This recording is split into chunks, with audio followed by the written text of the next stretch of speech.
Parabola में अब कुछ रिजल्ट्स लिखते हैं जो हमने अभी तक पढ़े हैं, उन्हीं को कंपाइल करते हैं।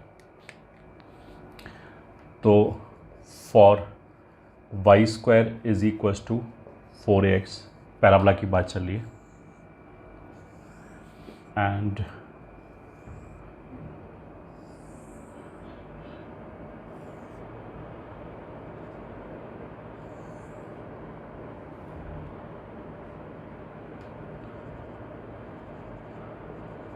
ये मान लिया पॉइंट P है, ये फोकस है a,0, ये मान लिया R है, Q है, और ये मान लिया कोई भी पॉइंट A1 है, A मान लिया T1 है, और B मान लिया T2 है।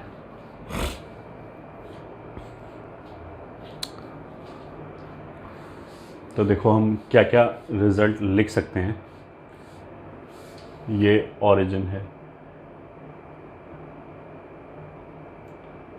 वाई एक्सिस, रिज़ल्ट 1 जो स्लोप ऑफ OP होगा, मतलब OP इस लाइन का स्लोप, पॉइंट P का मतलब क्या, AT² 280 है और ओरिजिन 0 0 है, तो 2 पॉइंट फॉर्मूले से स्लोप निकाल सकते हैं। 280 माइनस 0 अपॉन AT² माइनस 0, तो this will B 280 upon AT²।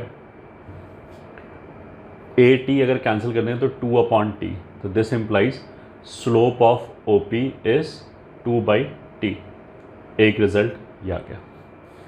Result 2, slope of PS बराबर, फिर 2 पॉइंट फॉर्मूला लगाओ, अब तुम अपने आप लगाना, वो ये आ जाएगा। मतलब वही 2, ये जो पॉइंट है ये a,0 है, ये AT² 280 है, तो 2 पॉइंट फॉर्मूला लगाओ, तो 280 minus 0 upon AT² minus a cancel कर दिया तो स्लोप ये आ गया। रिजल्ट 3 क्या है, slope of AB is 2 upon T1 plus T2। ये ठीक है, इसको ज्वाइन करने वाली कॉर्ड का slope 2 upon T1 plus T2 होगा। ठीक है। रिजल्ट 4,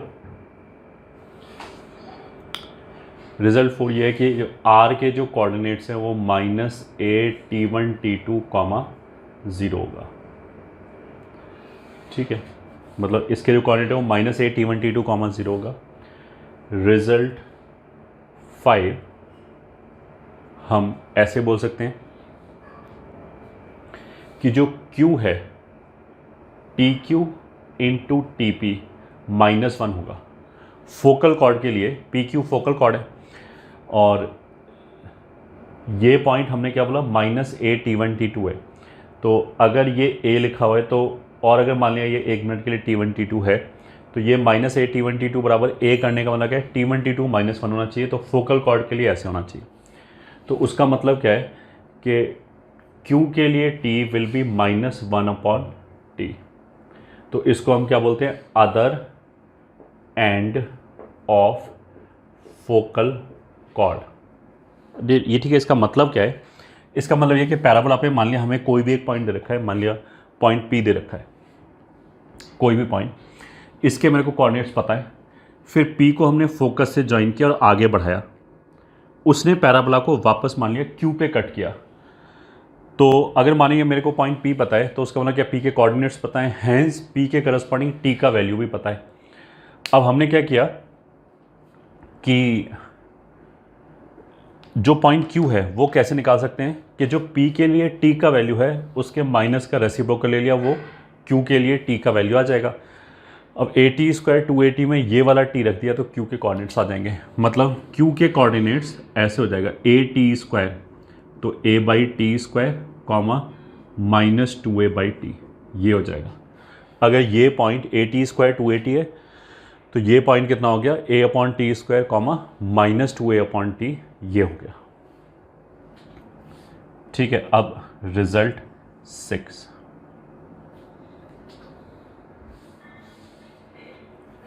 रिजल्ट 6 क्या है, A और B कोई भी दो जनरल पॉइंट्स हैं।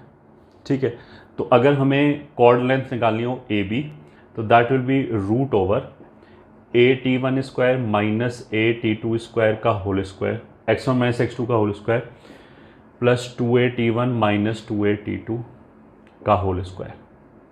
तो देखो यहाँ से a कॉमन आ जाएगा, यहाँ से a कॉमन आ जाएगा, वो a कॉमन आ गया। रूट ओवर ये हो जाएगा t2 माइनस t1 के स्क्वायर का स्क्वायर प्लस ये हो जाएगा 4 टाइम्स t2 माइनस t1 का square. So this is equal to a times mod t1 minus t2 भी बाहर आ जाएगा। यहाँ से भी t2 माइनस t1 का स्क्वायर बाहर आ जाएगा। स्क्वायर रूट ऑफ अंदर यहाँ पे कितना बचेगा t1 प्लस t2 का होल स्क्वायर एंड प्लस 4, ये हो गया ए बी।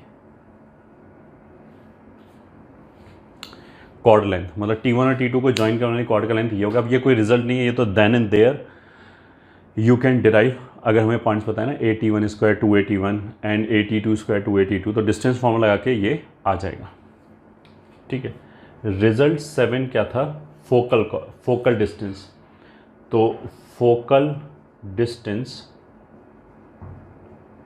बराबर p के लिए फोकल डिस्टेंस ps बराबर a plus x coordinate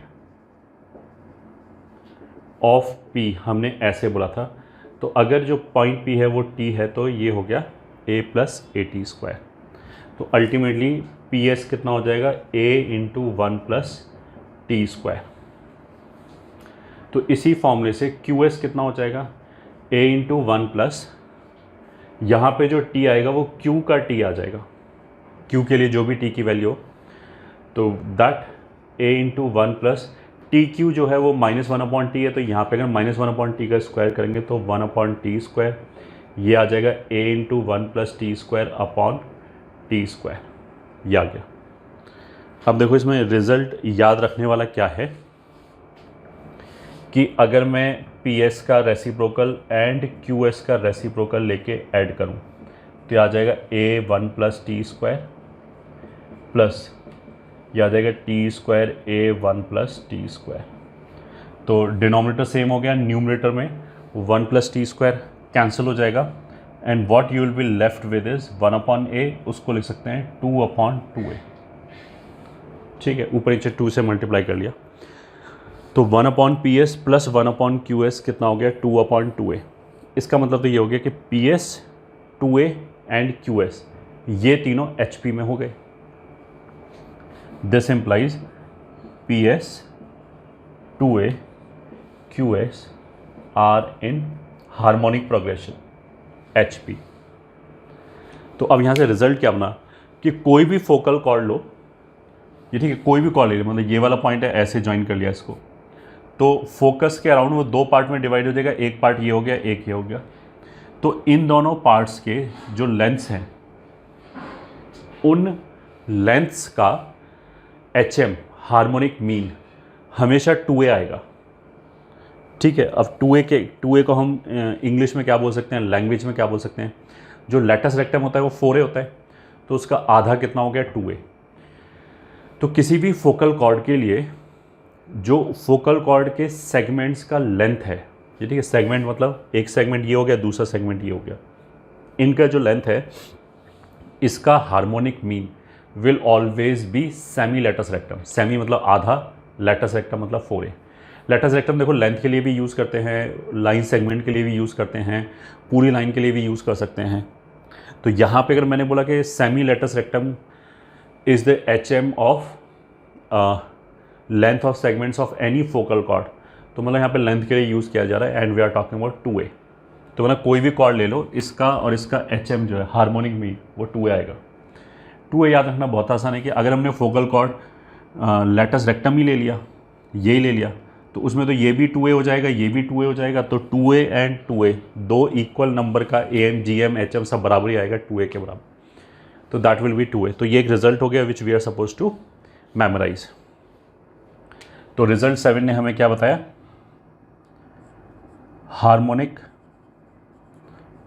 harmonic mean of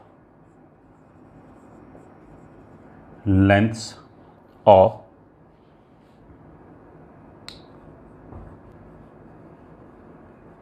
segments of any focal cord is always semi-latus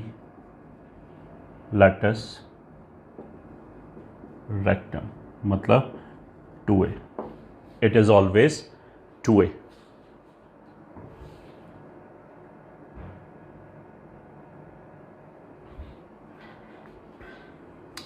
ये रिजल्ट आ गया. अच्छा, कोऑर्डिनेट में basically question usually you will find coordinate question में से काफ़ी स्कोरिंग होते हैं. IIT JEE के पॉइंट ऑफ व्यू से they are pretty simple. Tough question usually नहीं बनते हैं. लेंदी हो सकते हैं कि हमें क्वेश्चन लगे बहुत ज़्यादा लेंदी है, ऐसा हो सकता है. ऑब्जेक्टिव में भी हमें लगे कि ये क्वेश्चन ऑब्जेक्टिव में कैसे दे दिया, ये तो बहुत ज़्यादा लेंदी है, ऐसा बिल्कुल हो सकता है.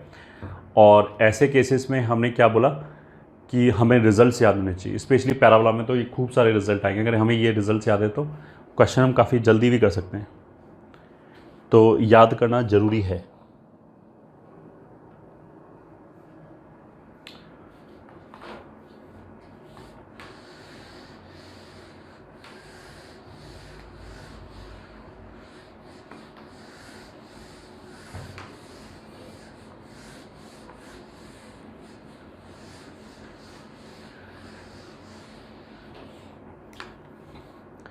ठीक है, रिज़ल्ट 8 पे वापस आते हैं. हमने क्या बोला था, PS हो गया A times 1 plus T square and QS हो गया A times 1 plus 1 upon T square. तो जो PQ होगा, फोकल कॉर्ड जो होगा, इसकी पूरी length PQ, that will B PS plus QS, मतलब ये लेंथ प्लस ये लेंथ. एक तो हमने अभी क्या बताया कि इन दोनों लेंथ का जो HM है वो हमेशा 2 आता है, वो तो एक रिजल्ट है ही. उसके बाद PS और QS को जोड़ा तो A times 1 plus T square plus A times 1 plus 1 upon T square. अगर A कॉमन ले लें तो ये टी स्क्वायर प्लस 2 ऐसे बन जाएगा.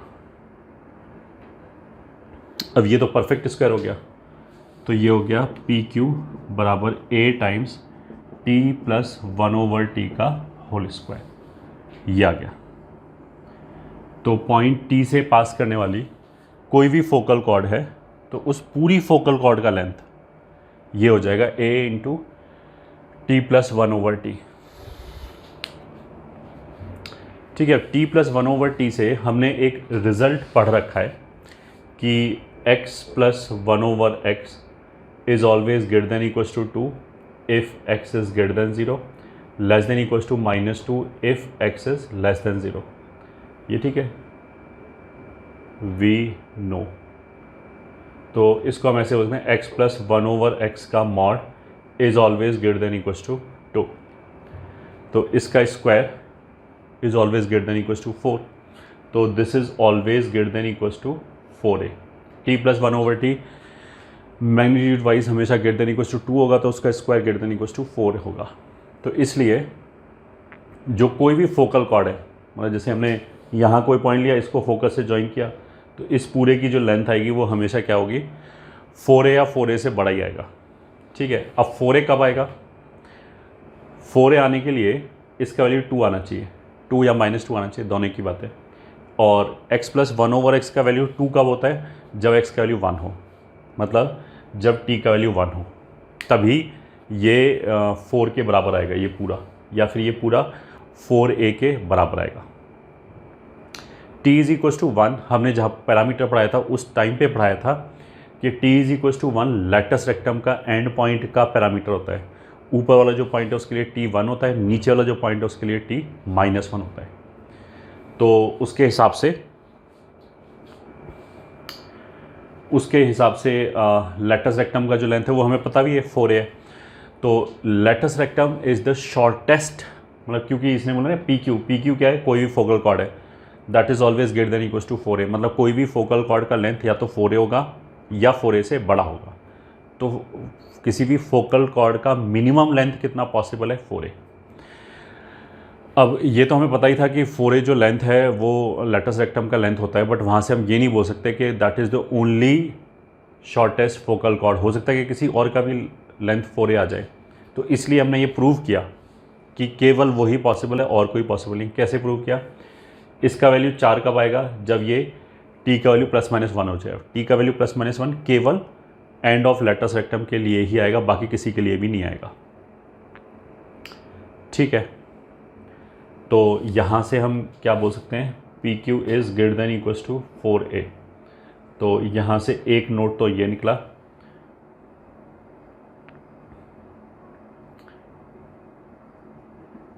Minimum length of focal chord is equals to 4a and this is corresponding to latus rectum। ये ठीक है, इसका मतलब क्या है? latus rectum is the shortest focal cord। ये ठीक है, that is LR is the shortest focal cord। ठीक है, एक तो ये हो गया। ये तो हमने इसका फोकल कॉर्ड का लेंथ निकाला। अगर हमें पॉइंट P पता हो, T पता है, ऐसा भी हो सकता है कि अगर मान लिया हमें ये एंगल पता है थीटा, ठीक है, तो फिर इस लेंथ, इस फोकल कॉर्ड का लेंथ क्या हो जाएगा? तो note two length of the focal chord inclined at an angle theta with axis of the parabola is equals to axis of the parabola से थीटा पे inclined focal cord का length will be equals to 4a cosec square theta। ये ठीक है, this implies, इस diagram के हिसाब से ये हो जाएगा 4a कोसेक स्क्वायर थीटा, और अगर हमें t के टर्म्स में लिखना हो तो आ जाएगा a times t plus 1/t का होल स्क्वायर। ठीक है, t के टर्म्स में ये आ जाएगा इसके। अब ये डिराइव कैसे करेंगे? देखो, डिराइव करने का एक तरीका तो ये हो गया कि हमने इस लाइन के ऊपर एक पॉइंट ले लिया h plus r cos theta k plus r sine theta, मतलब h के ये हो गया 0 0, और मान लिया ये r डिस्टेंस पे ले लिया हमने। ठीक है, और फिर वो जो पॉइंट आया उसको हमने पैराबोला के अंदर रख दिया। तो ऐसा करने से r में क्वाड्रेटिक बन जाएगी, उसके दो रूट्स आ जाएंगे, तो एक r1 इसके लिए होगा, r2 इसके लिए होगा। ऑफ कोर्स r2 नेगेटिव आएगा क्योंकि वो तो एल्जेब्रिक डिस्टेंस देगा, तो वहाँ से हमें mod r1 plus mod r2 calculate करना है। तो वो कैलकुलेट करोगे तो थीटा के टर्म्स में ऐसे आ जाएगा। एक बार करके देखना।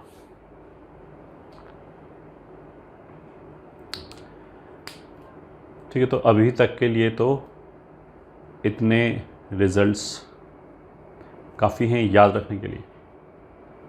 रिजल्ट तो अभी आगे भी आएंगे और भी आएंगे।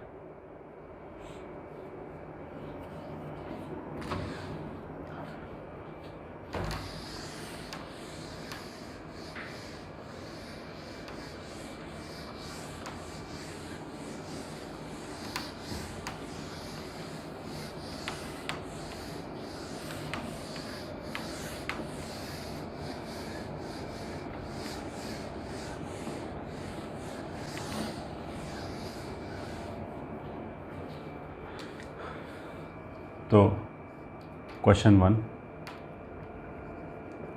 Late PQ is focal chord of parabola y square is equals to 4ax and length of perpendicular from vertex to this focal chord is L, then find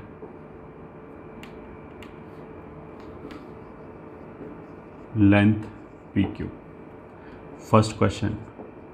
Second question, let PQ is focal chord of y square is equals to 8x,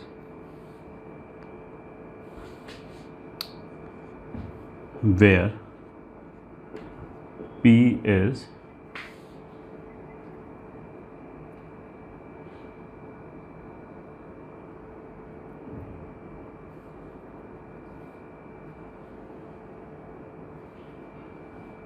(18, 12). Then find coordinates of point Q. Question 3. Find equation of circle with center at focus of parabola y square is equals to 4ax and which touches the parabola.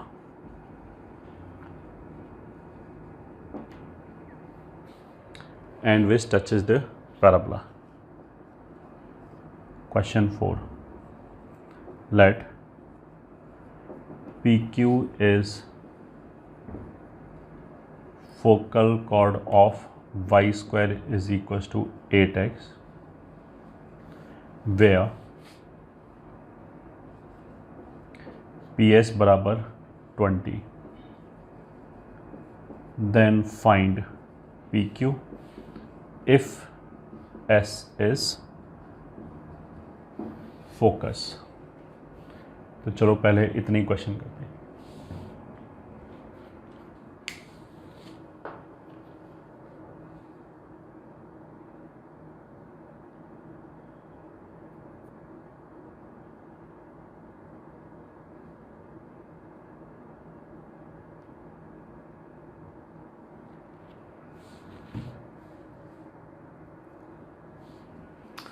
First question में क्या बोला है? P Q is a focal chord of the length of perpendicular from vertex. Solution 1 मतलब ऐसे बोला है कि ये एक फोकल कॉर्ड हो गया एस और वर्टेक्स से परपेंडिकुलर ड्रॉप किया. इसका लेंथ एल है, ये ओरिजिन मान लिया, वाई एक्सिस, ये पी, ये क्यू. तो मान लिया ये एंगल थीटा है. अगर ये थीटा है तो ये भी थीटा है. अच्छा, फोकस है तो ये डिस्टेंस कितना हो जाएगा? ए. तो इस डायग्राम के हिसाब से साइन थीटा कितना हो जाएगा? एल अपॉन ए. ठीक है. और फोकल कॉर्ड का जो लेंथ है अगर वो थीटा पे इंक्लाइंड है तो वो हमने बोला था कि पी क्यू कितना होता है? 4a cosec square theta. So this will be 4a, इसका रेसिप्रोकल a बाई एल का whole square. So this is 4a cube upon L square. ये आंसर हो गया.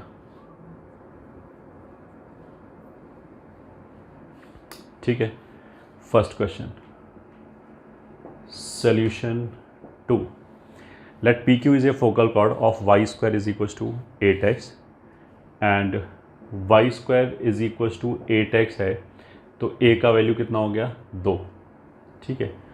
अब क्वेश्चन कुछ उसने ऐसे बोला है कि ये तो फोकस हो गया, ये पॉइंट P हो गया विच इज़ 18, 12.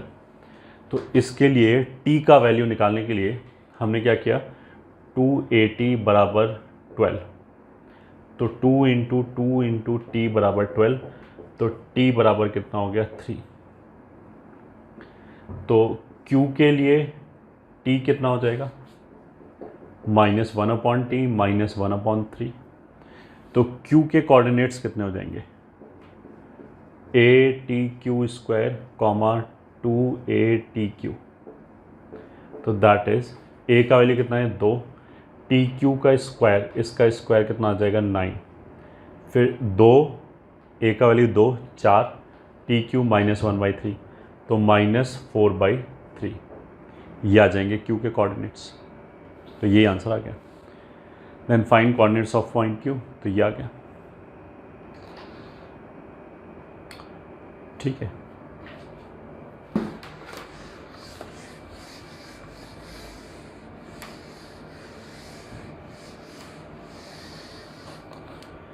अब क्वेश्चन नंबर 3। क्वेश्चन नंबर 3 में उसने क्या बोला है, find equation of the circle with centre at focus of the parabola this and which is touches the parabola. ठीक है, अब देखो फोकस उस सर्कल का सेंटर है एंड वो पैराबोला को टच कर रहा है। तो अब तुम इसको ऐसे अज्यूम करो कि यहाँ से हमने बहुत छोटा सा सर्कल बनाया, ये मान लिया। ठीक है, ऐसे एक सर्कल बनाया, अब ये तो कोई पैराबोला को टच नहीं करा। फिर सेंटर तो हमने यही रखा फोकस, इसका रेडियस हमने बढ़ाना चालू कर दिया सर्कल का। तो ये सर्कल सबसे पहले पैराबोला को किस पॉइंट पे टच करेगा? उस पॉइंट पे टच करेगा जो फोकस के नियरेस्ट हो। मतलब हमने फोकस को सेंटर मान के धीरे धीरे ऐसे सर्कल बढ़ाया, तो सबसे पहले कौन सा पॉइंट कांटेक्ट में आएगा? जो फोकस के सबसे पास में हो। और ये रिजल्ट हमने पढ़ रखा है कि फोकस के सबसे पास में तो वर्टेक्स ही होता है।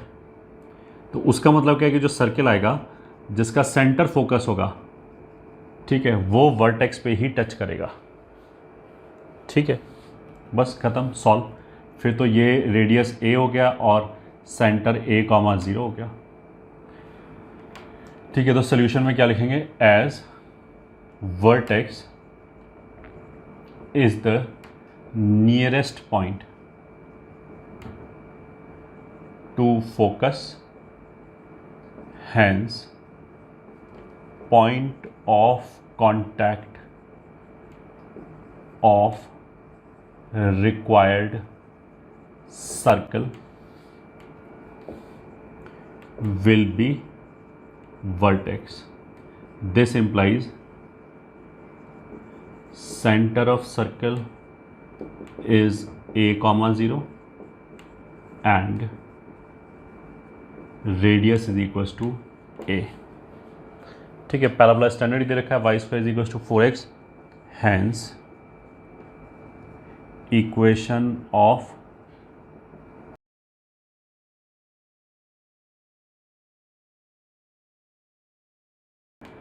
प्लस y माइनस 0 का स्क्वायर बराबर a स्क्वायर, ये आंसर हो गया।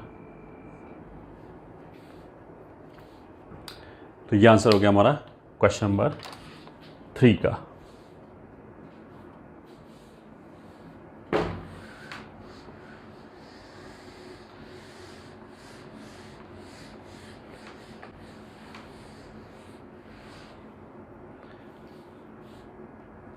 Question number 4, let P Q is a focal chord of y square is equal to 8x। चलो, as P Q is a focal chord of y square is equal to 8x, तो मतलब a का value 2 आ गया, 4ax है। Where P S is equal to 20, ये length कितना है? 20। Then find P Q if S is focus. ठीक है, ये जो एस क्यू है ये मान लिया एल है, तो हमें पता है कि L 2a and 20 will be in HP।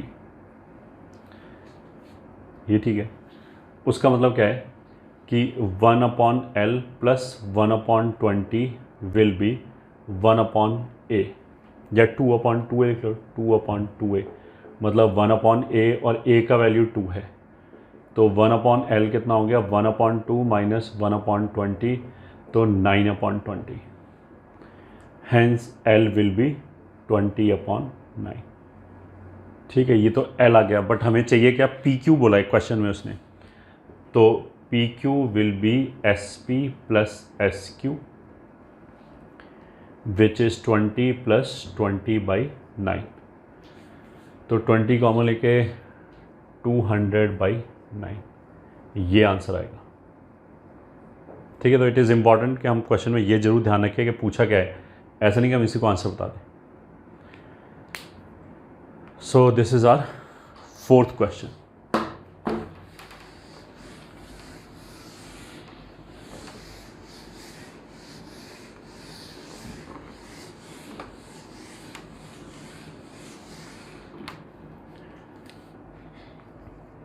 Question number 5. If chord PQ of parabola y square is equals to 4ax makes 90 degree at vertex, then prove that it passes through a fixed point. Solution. देखो इस question में basically जो vertex है वो origin है, तो उसने क्या बोला कि एक कॉर्ड है पी क्यू जो ओरिजिन पे 90 डिग्री बना रहा है। अब जैसे हमें ओरिजिन पे 90 डिग्री की बात सुनाई दिया तो हमारे दिमाग में क्या जाना चाहिए कि इसका मतलब तो ये है कि होमोजेनाइजेशन करेंगे, तो बिल्कुल करेंगे, बट यहाँ पे हम क्वेश्चन होमोजेनाइजेशन से नहीं करेंगे। होमोजेनाइजेशन से भी कर सकते हैं, वो पेरो स्ट्रेट लाइन में हमने पढ़ा रखा है, वैसे भी कर सकते हैं। कॉर्ड मान लिया, कर्व को होमोजेनाइज करके coefficient of x square plus coefficient of y square को 0 कर दें क्योंकि 90 डिग्री बना रहा है, वैसे भी कर सकते हैं। अभी तो हम कैसे करेंगे कि इसने क्या बोला है कि एक कॉर्ड है पी क्यू जो वर्टेक्स पे 90 बना रहा है, ये ठीक है। तो P हमने T1 मान लिया, Q हमने T2 मान लिया। Let P is T1 and Q is T2। Then OP का स्लोप अभी हमने बताया था 2/T1 होता है एंड OQ का स्लोप 2/T2 होता है। तो गिवन क्या हो गया 2/T1, मतलब ये दोनों म्यूचुअली परपेंडिकुलर हैं, तो 2/T1/2/T2 is -1।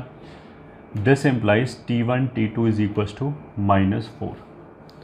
In fact parabola के किसी भी क्वेश्चन में अगर वो ये बोले कि prove that this line passes through a fixed point, this cord passes through a fixed point, तो हमें सबसे पहले कोशिश करनी चाहिए कि T1 T2 निकाल के देखें।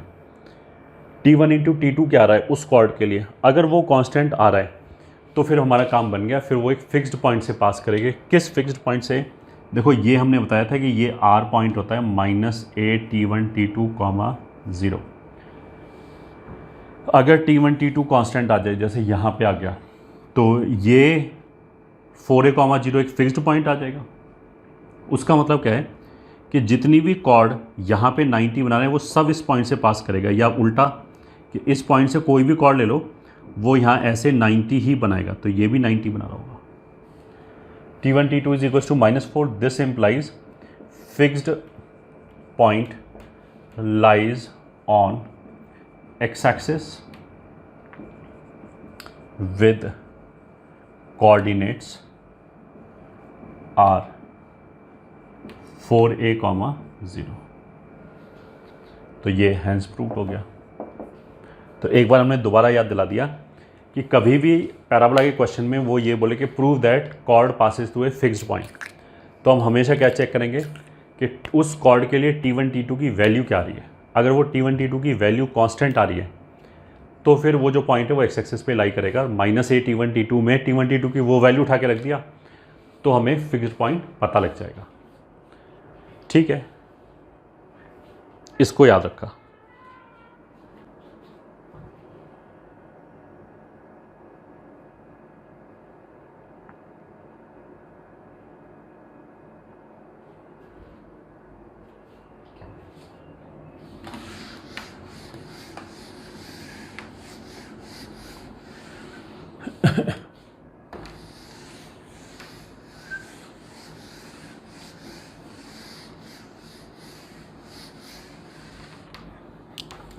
और एक क्वेश्चन करते हैं। क्वेश्चन नंबर 6, फाइंड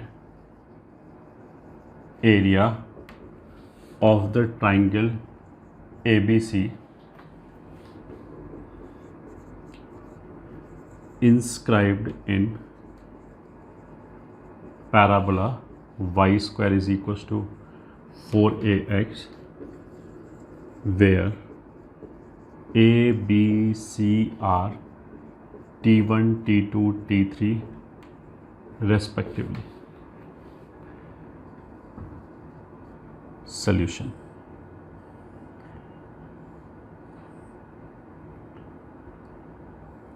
ठीक, कुछ भी नहीं, ए मान लिया ये पॉइंट T1 है, ये बी मान लिया T2 है, ये सी मान लिया T3 है, तो इसका एरिया चाहिए। Of course T1 T2 T3 की टर्म्स है, प्रोसीजरल क्वेश्चन है, कोई दिमाग लगाने की जरूरत ही नहीं। एरिया विल बी कितना हो जाएगा, मॉड डेल्टा, और where delta is equals to half of, ऐसे आता है x1 y1 1, x2 y2 1, x3 y3 1।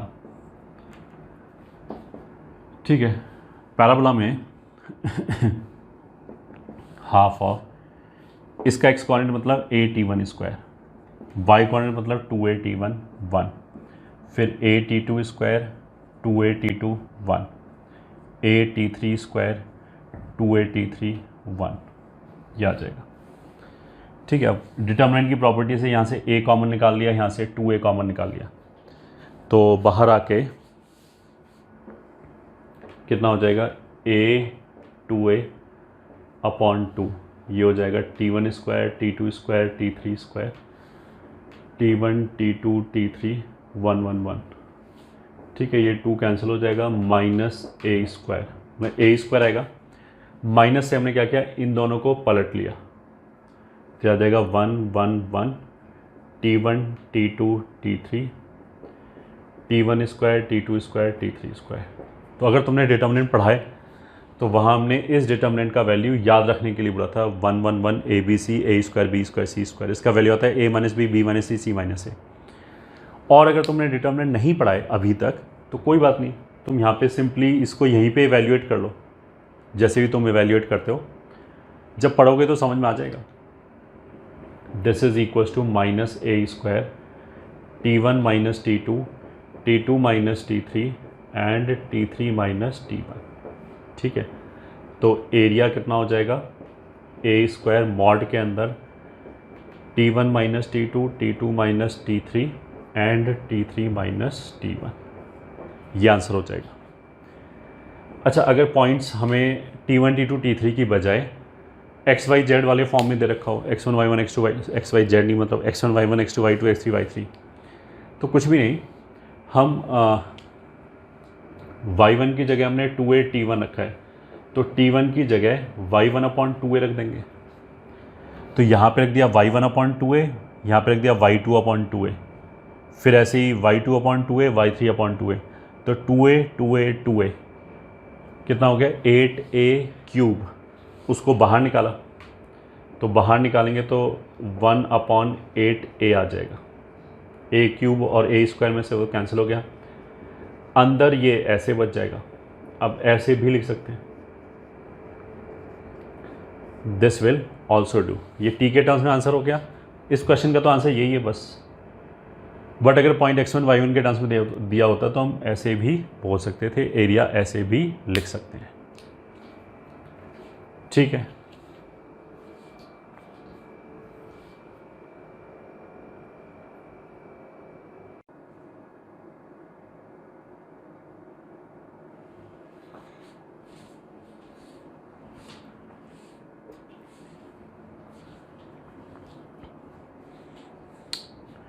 Parabola में next question is find locus of point of trisection of double ordinate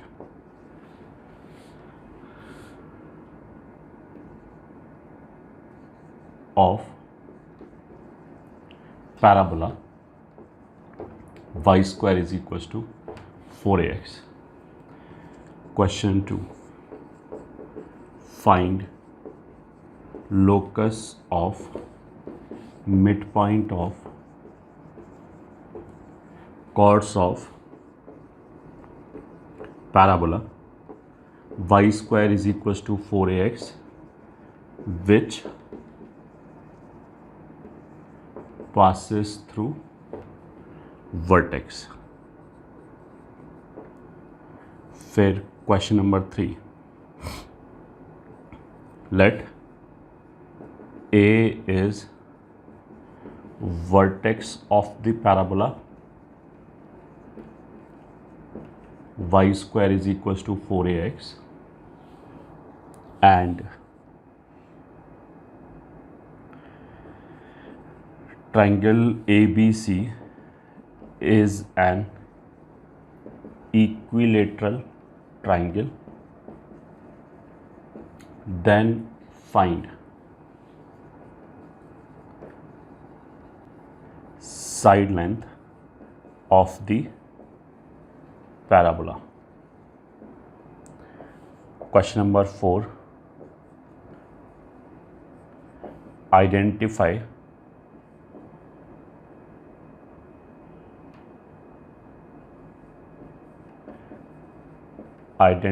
the curve root ax plus root by is equals to 1 where a comma b belongs to r plus.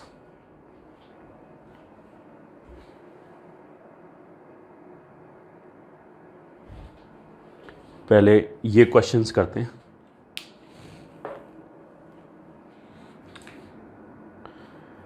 First question में क्या बोलोगे? Find the locus of point of trisection of double ordinate of parabola y square is equals to 4ax. Double ordinate मतलब कोई भी axis के perpendicular cord हो गया ऐसे करके, ये डबल ऑर्डिनेट हो गया, मान लिया A B. Point of trisection का मतलब क्या है कि जो इसको 3 इक्वल पार्ट्स में डिवाइड करें. तो 3 इक्वल पार्ट्स में तो ऐसे करके 2 पॉइंट्स आ जाएगा, मान लिया P एंड Q. तो ये पार्ट एंड ये part, all 3 are equal parts. तो फिर मेरे को P एंड Q का लोकस निकालना है. P का लोकस निकालो, Q एक ही बात है, ये पॉइंट ऑफ ट्राइसेक्शन. अब ये घूम के इधर भी जाएगा ऑफकोर्स. तो ये लोकस निकालते समय हमने बोला था कि जिस पॉइंट का लोकस निकालना होता है we try to start the question from that point only. तो अगर हमें P का लोकस निकालना है तो will say P is h, K. Parabola is y square is equals to 4ax. ठीक है, h, K हो गया. तो अगर हम पॉइंट A की बात करें तो इसका x कोऑर्डिनेट h हो गया क्योंकि A की वर्टिकल लाइन है. तो इस वर्टिकल लाइन पे सभी पॉइंट्स का x कोऑर्डिनेट h ही होगा. ठीक है, P का y कोऑर्डिनेट k है तो मतलब ये वाला डिस्टेंस k हो गया. अब पॉइंट ऑफ ट्राइसेक्शन है, ये जो लाइन है ये x एक्सिस के रिस्पेक्ट में सिमेट्रिक है क्योंकि पैराबोला सिमेट्रिक है. तो जितना डिस्टेंस ये है उतना ही डिस्टेंस ये होना चाहिए सिमेट्री से. अगर ये point of trisection k distance पे है तो ये पॉइंट ऑफ ट्राइसेक्शन भी k डिस्टेंस पे होना चाहिए. तो इसलिए सिमेट्री से ये k हो गया. अब ऐसा करने से क्या हो गया, एक पार्ट का लेंथ 2k हो गया. ठीक है, एंड पॉइंट ऑफ ट्राइसेक्शन का मतलब क्या है, AP, PQ, QB तीनों इक्वल है. तो अगर ये 2k हो गया तो फिर ये भी 2k होना चाहिए. ठीक है, तो पहले हमने क्या बोला कि ये k होना चाहिए, फिर हमने बोला कि ये बराबर बराबर होना चाहिए. तो अगर ये k है तो ये भी k होना चाहिए. उसका मतलब क्या है कि ये पूरा 2k होना चाहिए. अब अगर ये पूरा 2k है तो AP भी 2k होना चाहिए. अब अगर ये 2k हो गया तो A का y कोऑर्डिनेट यहाँ से यहाँ तक का टोटल डिस्टेंस कितना हो गया, 3k. ठीक है, तो उससे क्या किया, हमें पॉइंट P का लोकस निकालना था. हमने P से शुरू किया, P को h, K बोला तो हमें पॉइंट A का लोकस पता लग गया. अब as A lies on the parabola, इसलिए y square is equal to 4ax में हमने ये सब्सटीट्यूट कर दिया h, 3k. तो 3k y की जगह जाएगा तो 9k square is equal to 4ah. अब इसमें तो कोई पैरामीटर ही नहीं है तो यही लोकस हो गया. तो 9y स्क्वायर बराबर 4ax. तो ये भी पैराबोला हो गया. y square is equal to 4ax type ही है, बस 4a की बजाय 4a/9 लिखा है.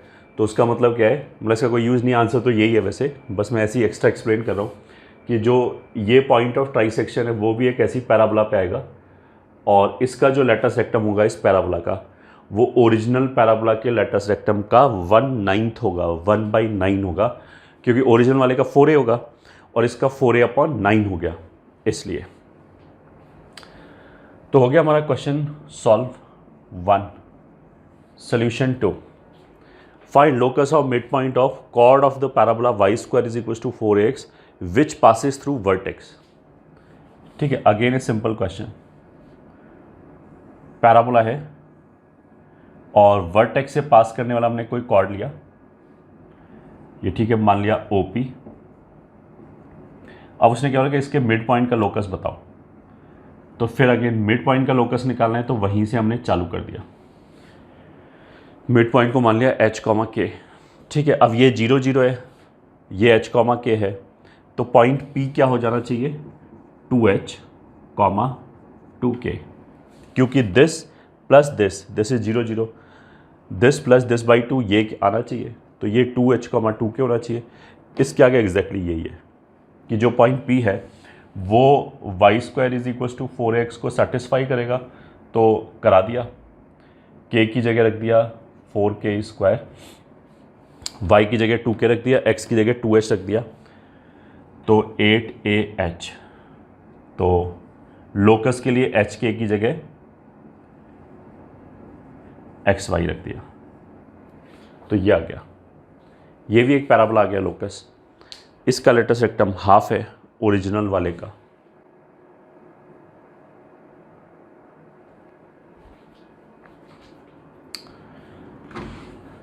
चलो फिर आगे चलते हैं।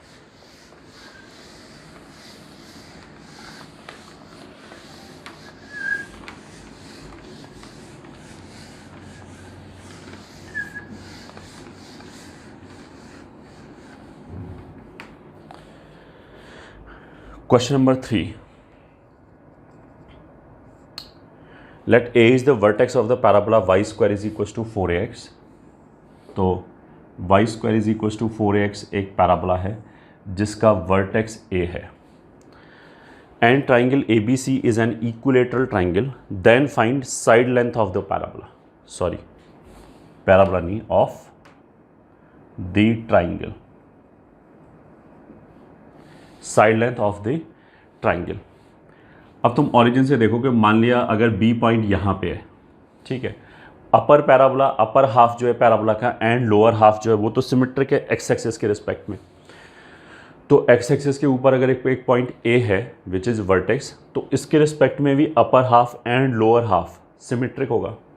तो अगर मान लिया ये वाला पॉइंट 4 डिस्टेंस पे है, तो इसके जस्ट नीचे ये वाला पॉइंट भी 4 डिस्टेंस पे आएगा, पहली बात।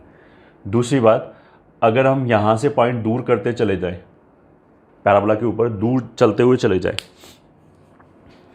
तो ओरिजिन से अगर डिस्टेंस फॉर्मूला लगाओगे तो दूर जाने का मतलब क्या है, x बढ़ रहा है। y² = 4ax में अगर हमने x बढ़ाया तो ऑफकोर्स y भी बढ़ रहा है। उसका मतलब क्या है कि अगर मैं पैराबोला पे दूर जा रहा हूँ तो x coordinate and y coordinate दोनों बढ़ रहे हैं, ठीक है, मैग्नीट्यूड वाइज। तो जो ओरिजिन से डिस्टेंस है वो बढ़ता ही चला जाएगा। तो जो इक्विलेटरल ट्राइंगल है ये, ठीक है, ऑफ कोर्स उसमें तीनों साइड बराबर होगी, तो AB और AC भी बराबर होगा। तो जो भी AB होगा AC उससे ज़्यादा डिस्टेंस नहीं होना चाहिए, मतलब इस पॉइंट से दूर नहीं होना चाहिए। तो ऐसा तो नहीं सकता कि ट्राइंगल ऊपर ही ऊपर बन जाए, ठीक है, क्योंकि ऊपर अगर 2 पॉइंट लिए तो उनका A से डिस्टेंस अलग अलग आएगा, जो आगे पॉइंट होगा उसका A से डिस्टेंस ज़्यादा आएगा, ठीक है। तो इसलिए एक ही ऑप्शन बचता है कि पॉइंट C यही होना चाहिए। अगर B यहाँ पे है तो यही दोनों इक्वी डिस्टेंट होगा। बाकी अगर C इधर आया तो वो क्लोज़र हो जाएगा, इक्विलेटर ट्राइंगल नहीं हो सकता, और अगर C दूर चला गया तो डिस्टेंस ज़्यादा हो जाएगा, फिर इक्विलेटर ट्राइंगल नहीं हो सकता। अब ये क्वेश्चन है, ठीक है, अब हमें इसका साइड लेंथ निकालना है। तो साइड लेंथ मान लिया A तो इसने यूज़ कर रखा है, तो साइड लेंथ मान लिया L है, तो ये L है, ये L है, ये हमारे लिए L/2 है, इतना डिस्टेंस, ठीक है। तो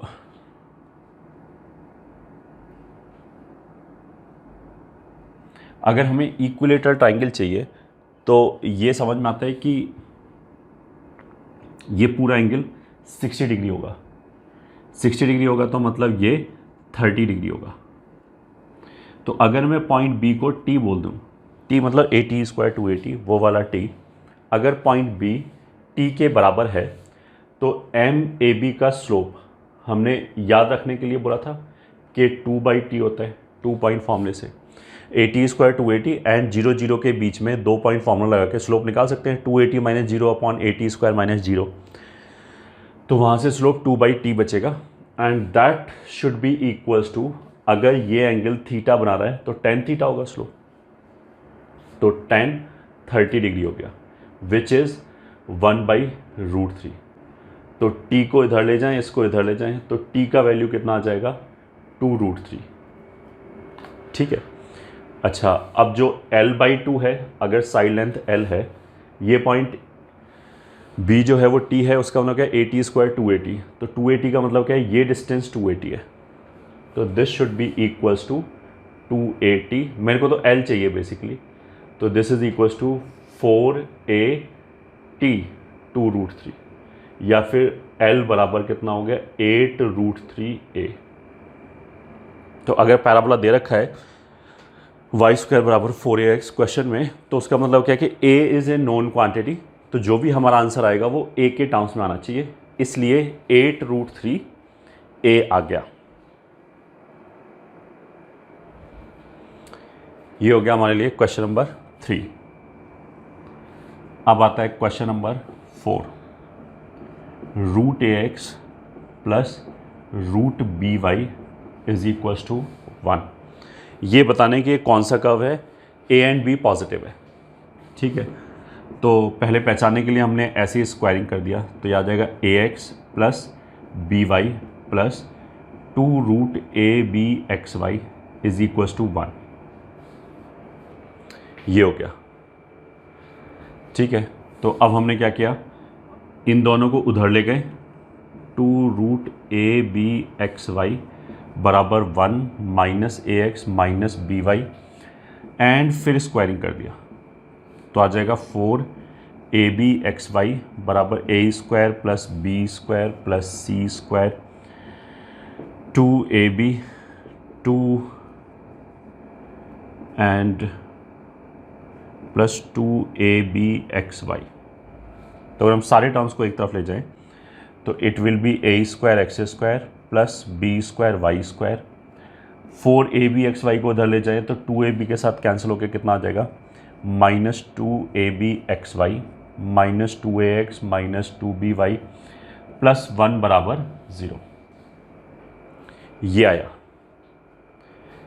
अगर इसको कंपेयर करें तो abc plus 2fgh minus af square minus bg square minus ch square वाले एक्सप्रेशन से, तो इसमें तो इक्वेशन ऑफ कर्व जो सिंप्लीफाई होके आ गया, इसको स्क्वायरिंग करने पे ये आया। ये ठीक है। अब इसमें हम ये देख सकते हैं कि H square minus A B किसके बराबर है, तो एच स्क्वायर यहाँ से आ जाएगा माइनस ए बी, तो उसका स्क्वायर हो जाएगा ए स्क्वायर बी स्क्वायर, माइनस ए की जगह ए स्क्वायर लिखा है, बी की जगह बी स्क्वायर लिखा है, तो A square B square is equals to 0। तो अगर H square minus A B 0 के बराबर हो गया, so this will be a parabola. ठीक है।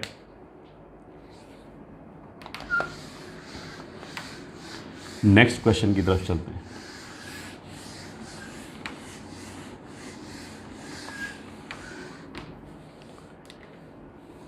Question number 5,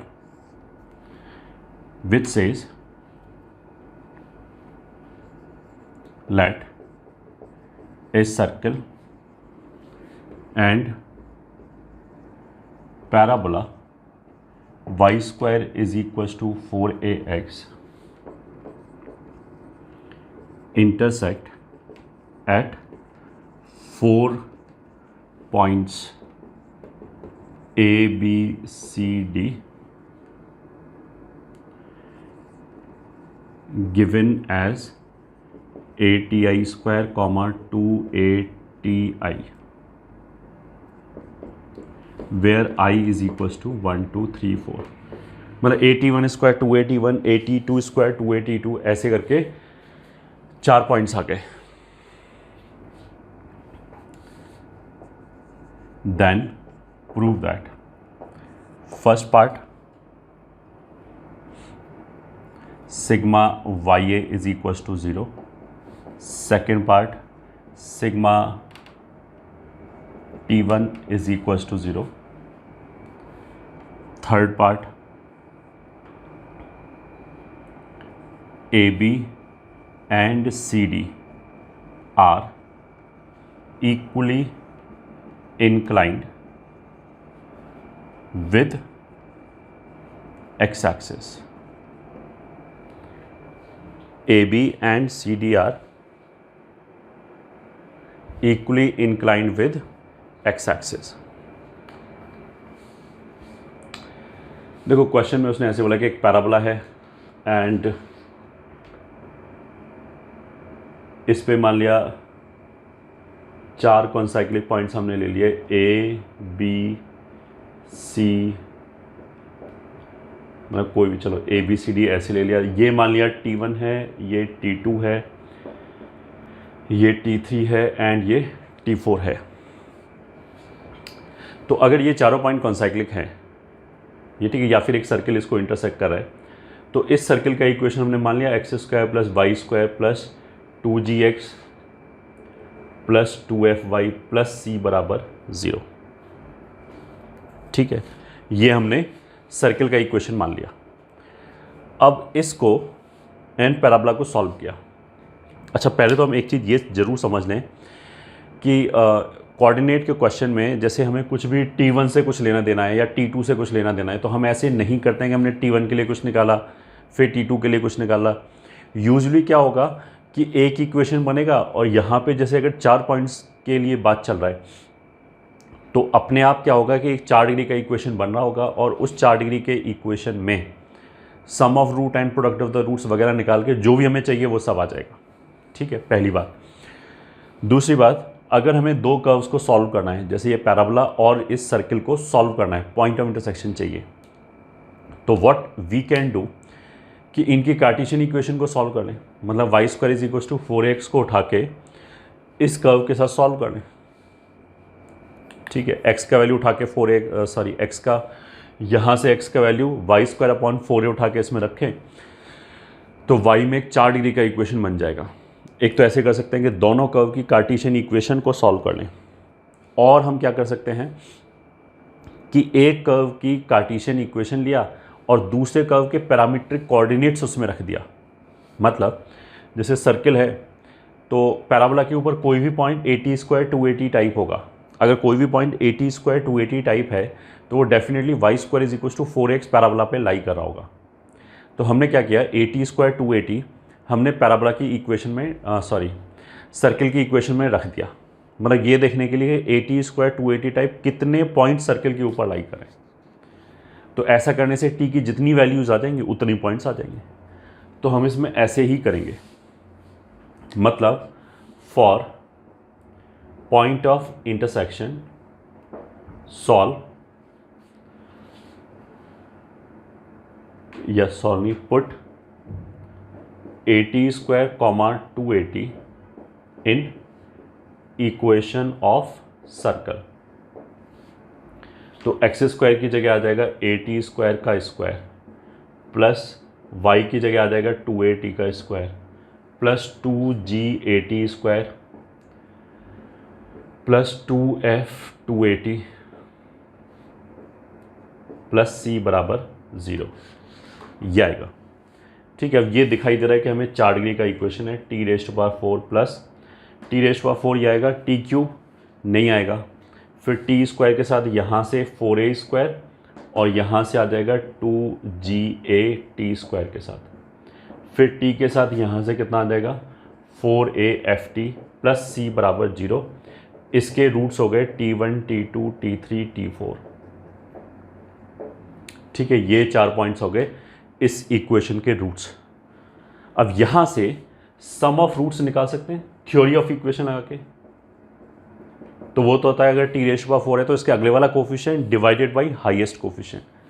तो इससे अगले वाला कोफिशिएंट तो 0 है, तो ये 0 हो गया। तो t1 plus t2 plus t3 plus t4 0 हो गया सम ऑफ द रूट्स लगाने से। ऐसा करने से ये सेकंड पार्ट प्रूव हो गया,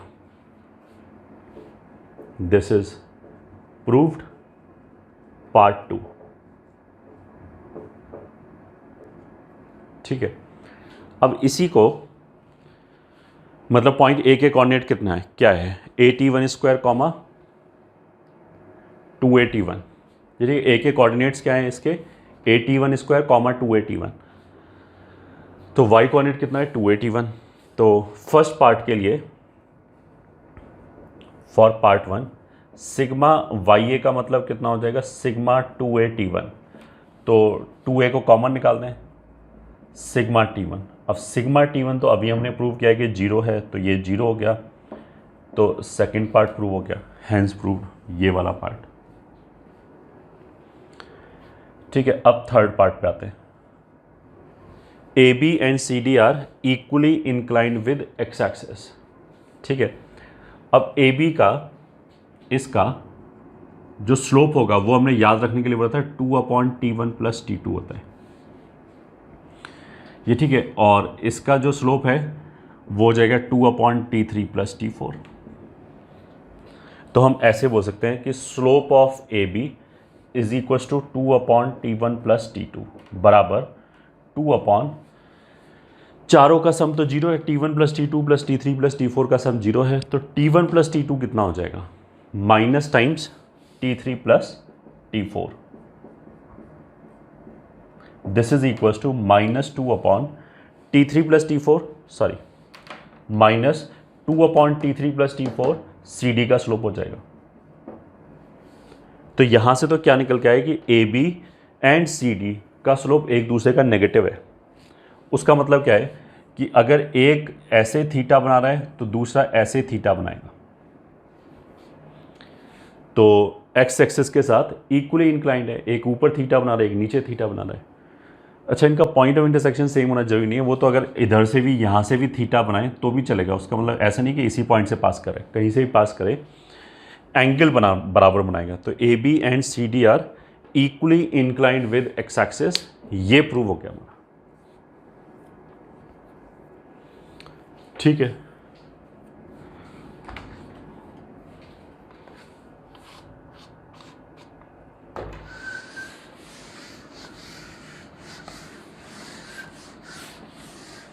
आगे चलते हैं।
Next topic is position of a point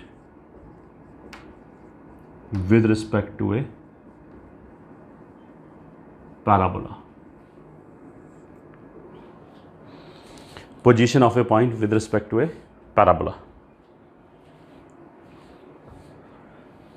तो for y² is equals to 4ax,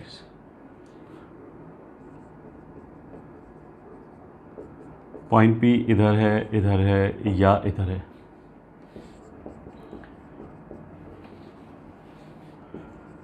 and for P x1, y1 define S1 is equals to S, ये तो हमने सर्किल में पढ़ रखा है ऑलरेडी कि S1 क्या होता है, this is y1² minus 4ax1। तो अगर पॉइंट कर्व के ऊपर होगा तो S1 0 होगा, अगर पॉइंट कर्व के अंदर होगा तो S1 नेगेटिव होगा। बाहर होगा यहाँ पे तो S1 पॉजिटिव होगा। ये ठीक है, उस पर डिपेंड करता है कि हम S1 किसको बोल रहे हैं। वाई स्क्वायर माइनस 4x को हम अगर S1 बोल रहे हैं तो फिर ऐसे होगा कि अंदर वाला नेगेटिव होगा, बाहर वाला पॉजिटिव होगा, ऊपर तो हमेशा जीरो ही होगा। हम ऐसा भी कर सकते हैं, उसको उल्टा बोल दें, हम बोलेंगे 4ax1 माइनस y1 स्क्वायर है, ठीक है, S1 उसके बराबर है। 4ax1 को पहले लिख लिया, मतलब इक्वेशन में वाई स्क्वायर को उधर ले गए। तो अगर 4ax1 माइनस y1 स्क्वायर को हम बोलें कि ये हमारा S1 है, तो उल्टा हो जाएगा, यहाँ पॉजिटिव आ जाएगा, यहाँ नेगेटिव आ जाएगा। वो तो पता ही है, अगर इसको उल्टा करेंगे माइनस आ जाएगा, माइनस आ जाएगा तो साइन रिवर्स हो जाएगा। तो किसी भी फॉर्म में हम S1 मान सकते हैं, ऐसा कुछ नहीं। बट हम तो हमेशा ऐसे ही मानेंगे, क्यों फालतू पंगे लिए, ठीक है। हाँ, तो एक छोटा क्वेश्चन कर लेते हैं। Question, find lambda if the point lambda comma 2 lambda plus 1 lies within the parabola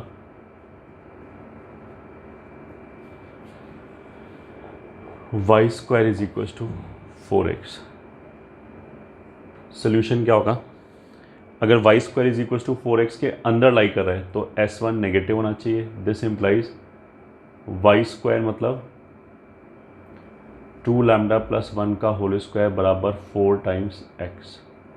तो आ जाएगा 4 lambda square plus 4 lambda plus 1 बराबर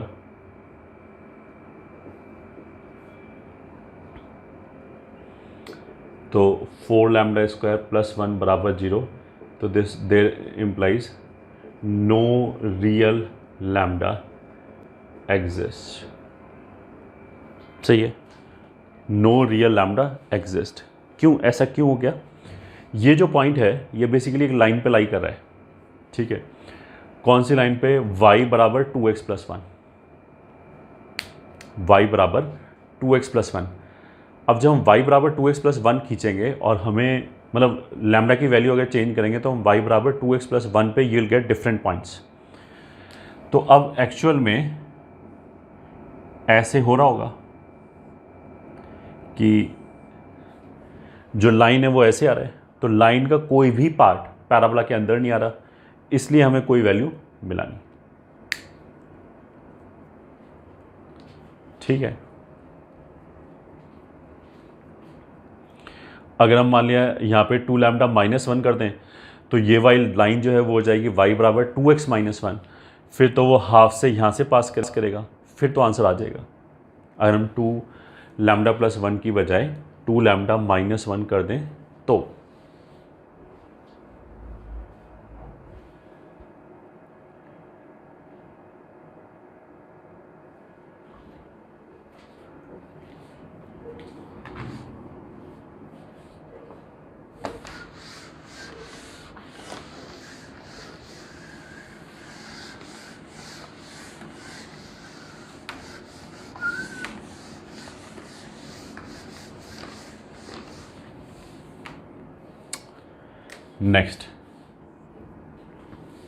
next article is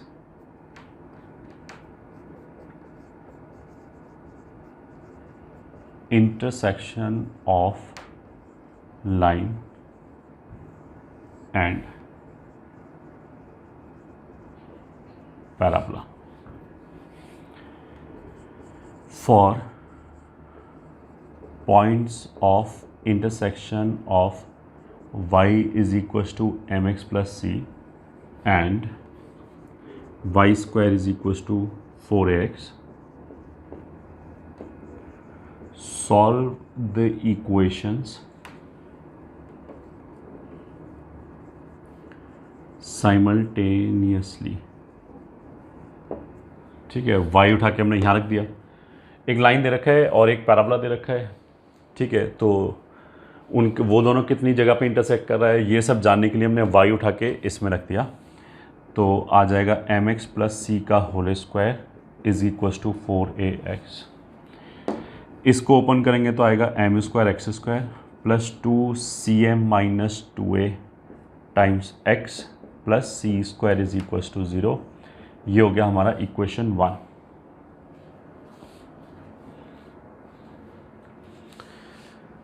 मतलब एक लाइन दे रखा है, एक पैराबोला दे रखा है। पॉइंट ऑफ इंटरसेक्शन निकालने के लिए दोनों इक्वेशनों को हमने साइमल्टेनियसली सॉल्व किया तो एक क्वाड्रेटिक आ गया।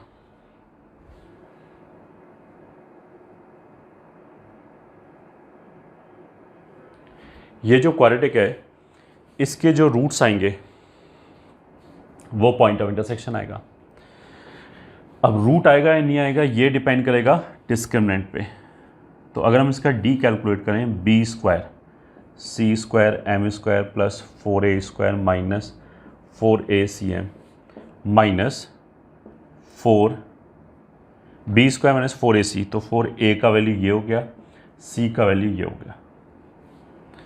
तो 4c square M square and 4 times c square M square ये कैंसिल हो जाएगा। इन दोनों जगह से केवल यही दो टर्म बचे। अब 4a कॉमन आ जाएगा तो बाहर आके कितना हो गया 16a। 4a कॉमन चला गया तो a बचा, माइनस 4a कॉमन चला गया तो cm बचा। तो अल्टीमेटली हमारे पास ये आ गया कि डिस्क्रिमिनेंट जो है वो 16a times a minus cm हो गया। ठीक है, ये गिवन है कि चलो a पॉजिटिव है। ठीक है,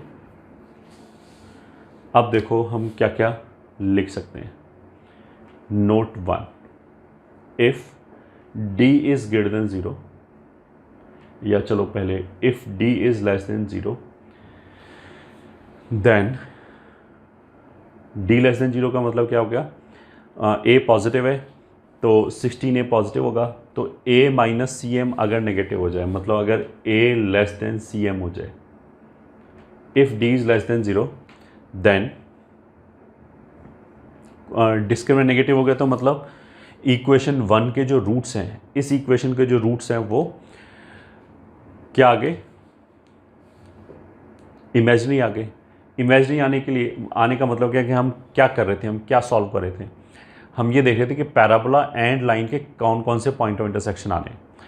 ऐसा करने से जो इक्वेशन बना उसके रूट्स इमेजिनरी है, उसका मतलब क्या है कि पैराबोला एंड लाइन इंटरसेक्ट ही नहीं कर रहा। अगर इंटरसेक्ट करता तो रियल पॉइंट ऑफ इंटरसेक्शन आता तो रूट आना चाहिए था। Then parabola and line do not intersect.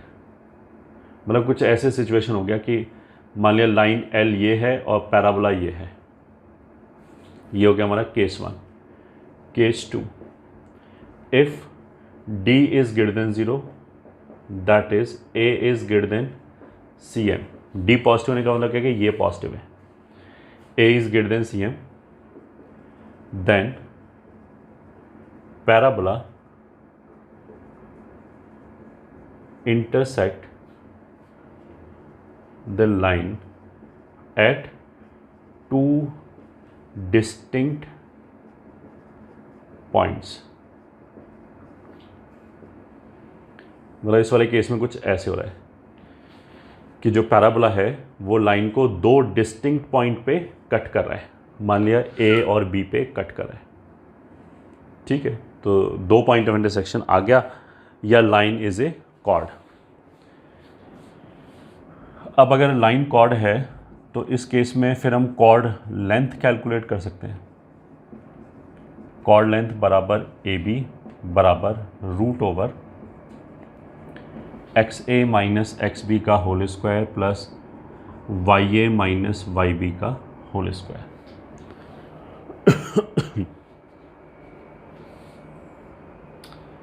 ठीक है, अब देखो ये लाइन y बराबर एम एक्स प्लस सी है,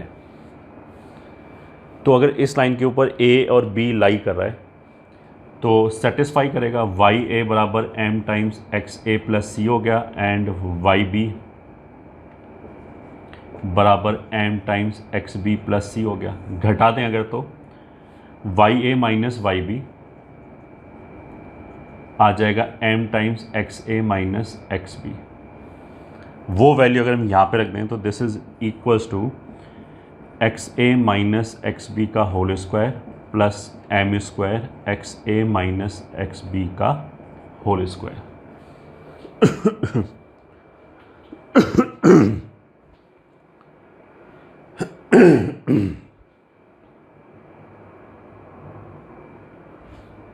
ठीक है, दिस इज इक्वल्स टू, इस स्क्वायर को कॉमन निकालें तो परफेक्ट स्क्वायर का स्क्वायर रूट मॉड आ जाएगा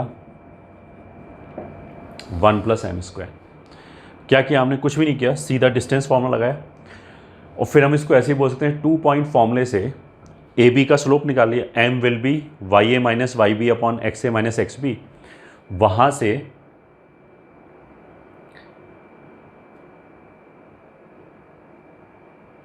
ya माइनस वाई बी निकाल के रख दिया इसमें xa के माइनस एक्स बी के टर्म्स में। अब xa minus x b is nothing but इस इक्वेशन का रूट, इस इक्वेशन के जो रूट्स हैं वो xa और xb हैं। और क्वाड्रेटिक में डिफरेंस ऑफ रूट्स का हमने फॉर्मूला पढ़ाया था क्वाड्रेटिक के अंदर, ये ठीक है, for quadratic difference of roots is equals to √d upon a। So this is equals to √d। तो इसका जो डिस्क्रिमिनेंट है वो ये है, तो square root of 16a a minus cm upon a का मतलब क्या होता है? कोफिशिएंट ऑफ x², तो वो कितना आ जाएगा? m²। तो अपॉन m² √1 + m², तो ये आ गया 4 अपॉन m², रूट के अंदर a माइनस cm 1 + m²। तो अगर एक लाइन है y बराबर mx + c, वो y² बराबर 4ax पैराबोला को 2 पॉइंट पे कट कर रहा है, तो उसका कॉर्ड लेंथ का ये फॉर्मूला है। तो y बराबर mx + c एंड y² बराबर 4ax में हमें m, c और a ये गिवन होगा, तो उन्हीं के टर्म्स में आंसर लिखा है, इसमें c, m और a ही इन्वॉल्व है, तो उसको रख के आंसर निकाल सकते हैं। ठीक है, ये फॉर्मूला कुछ बच्चे याद कर लेते हैं, तो इट डिपेंड्स, अगर याद करना चाहते हो तो कर सकते हो, otherwise it is not needed. मतलब ये इतना फ्रीक्वेंटली यूज्ड फॉर्मूला नहीं है। और डेरिवेशन भी सिंपली लाइन और पैराबोला को अगर हम सॉल्व करें तो क्वाड्रेटिक बना के then and there we can derive. तो अभी तक हमने कौन कौन सा केस किया? एक केस तो हमने क्या किया कि ये वाला जो डिस्क्रिमिनेंट है वो, मतलब इस वाले क्वाड्रेटिक का जो डिस्क्रिमिनेंट है वो नेगेटिव है, तो पैराबोला और लाइन बिल्कुल डिसजॉइंट रहेगा, कोई भी पॉइंट ऑफ इंटरसेक्शन नहीं आएगा। फिर हमने दूसरा केस किया कि अगर d पॉजिटिव है तो parabola and line 2 distinct point पे कट करेगा। अब उसी में थर्ड केस पे चलते हैं। If d is equals to 0, that is c is equals to a/m, then repeated root आएगा। ठीक है, अगर d 0 के बराबर हो गया तो जो क्वाड्रेटिक है उसका रिपीटेड रूट आया। क्वाड्रेटिक में हम क्या ढूंढ रहे हैं? क्वाड्रेटिक बेसिकली हमें क्या देगा? जो ये x में क्वाड्रेटिक है वो लाइन एंड पैराबोला के पॉइंट ऑफ इंटरसेक्शन का x कोऑर्डिनेट देगा। पैराबोला है, लाइन है, इन दोनों को हम सॉल्व कर रहे हैं। एक क्वाड्रेटिक बना x में, तो वो हमें x कोऑर्डिनेट देगा। अब ये जो x कोऑर्डिनेट आ रहा है ये रिपीटेड आ रहा है, तो रिपीटेड आने का मतलब क्या है कि दोनों पॉइंट एक जगह आ गए, दोनों पॉइंट ऑफ इंटरसेक्शन एक जगह आ गए। उसका मतलब क्या है कि लाइन टेंजेंट बन गया। If d is equals to 0, that is c is equals to a/m, then line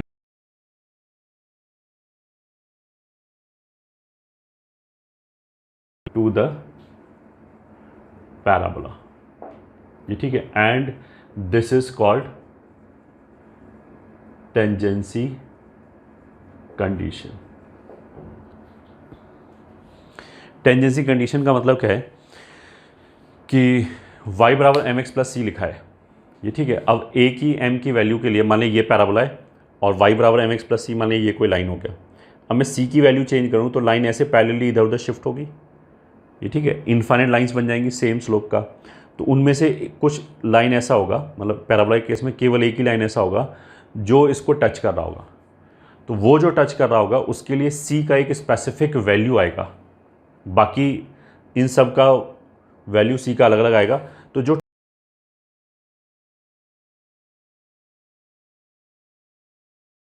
to M x plus c parabola y is equal to M x plus c line है, वो parabola का tangent बन जाएगा। तो ये तो उस तरह का कंडीशन हो गया जो हमने सर्किल में पढ़ा था कि सी स्क्वायर बराबर are square 1 plus M square होता है। अगर C square R square into 1 plus M square हो जाए तो लाइन सर्किल का टेंजेंट हो जाता है, ठीक है। और फिर इसी को यूज़ करके हमने एम स्लोप के टेंजेंट का इक्वेशन भी लिखा था। अगर मेरे को सी पता लग गया तो इस सी को उठा के अगर मैं यहाँ रख दूँ और लाइन को लिखना है वाई बराबर m x plus a by m, तो अगर मैं वाई बराबर m x plus a by m लिख लूँ तो ये जो लाइन है वो m की हर वैल्यू के लिए इसको सेटिस्फाई करेगा, इसको सेटिस्फाई करेगा तो टेंजेंट होगा। तो यहीं से हम क्या लिख सकते हैं, मतलब नोट बोलना चाहिए हमें, नोट। तो n1 equation of tangent to the parabola y square is equals to 4ax with slope m can be given as equation of tangent to the parabola y square is equals to 4ax with slope m can be given as y is equals to M x plus C की जगह पे A by M रख दिया। ये M slope के tangent का equation हो गया पैराबोला के लिए।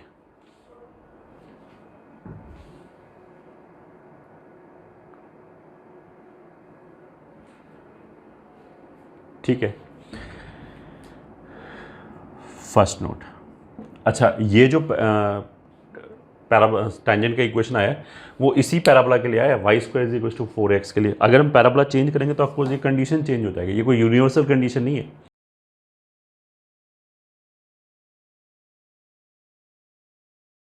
रूट 1 प्लस एम स्क्वायर, वो जो इक्वेशन था वाई बराबर m x plus minus r root 1 plus M square, वो भी केवल स्टैंडर्ड सर्किल के लिए था, x square plus y square बराबर आर स्क्वायर। अगर उस सर्किल को हम चेंज करेंगे तो वो इक्वेशन भी चेंज होगा। तो सेम चीज यहां पे, ठीक है।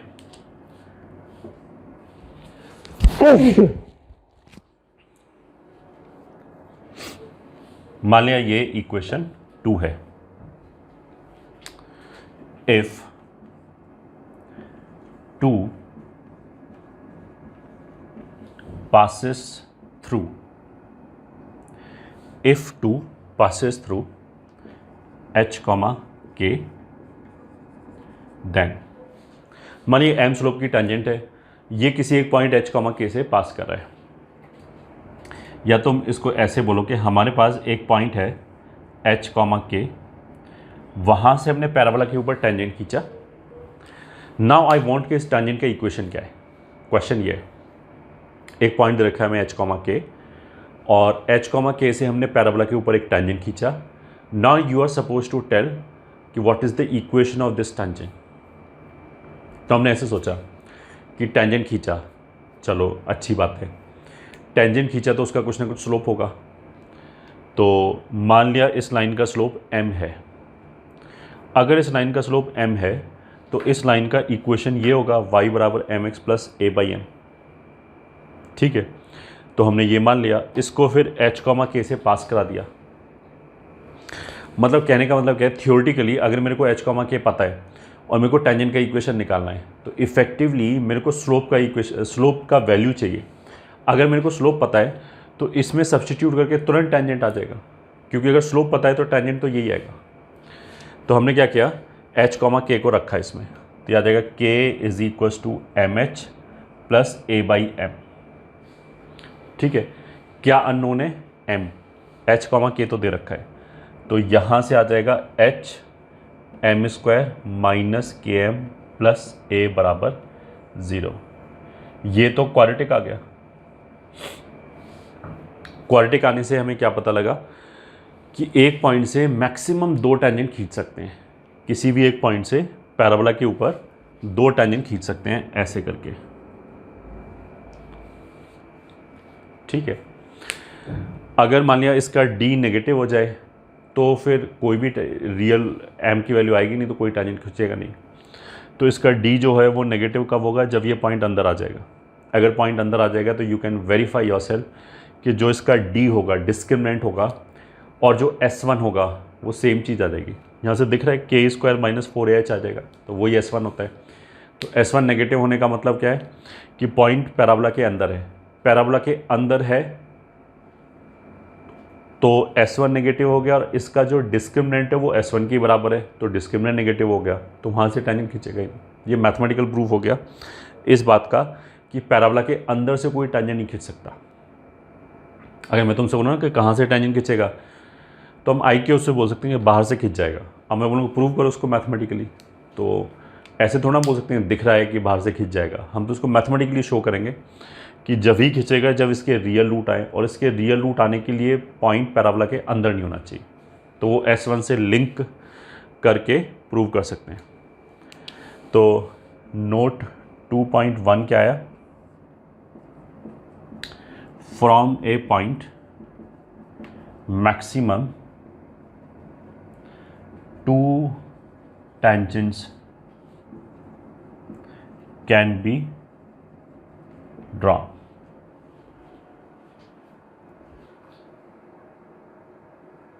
एक तो ये आ गया कि एक पॉइंट से ज़्यादा से ज़्यादा हम 2 टेंजेंट ड्रॉ कर सकते हैं, ठीक है।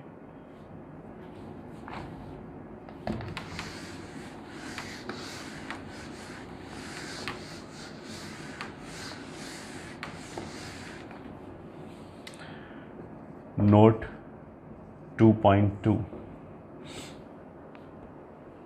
Maximum 2 tangents can be drawn, और नोट 2.2 के अगर उन टेंजेंट्स का स्लोप m1 m2 है तो m1 प्लस m2 यहाँ से कितना हो गया, sum of root k by h, and m1 m2 is equals to a by h।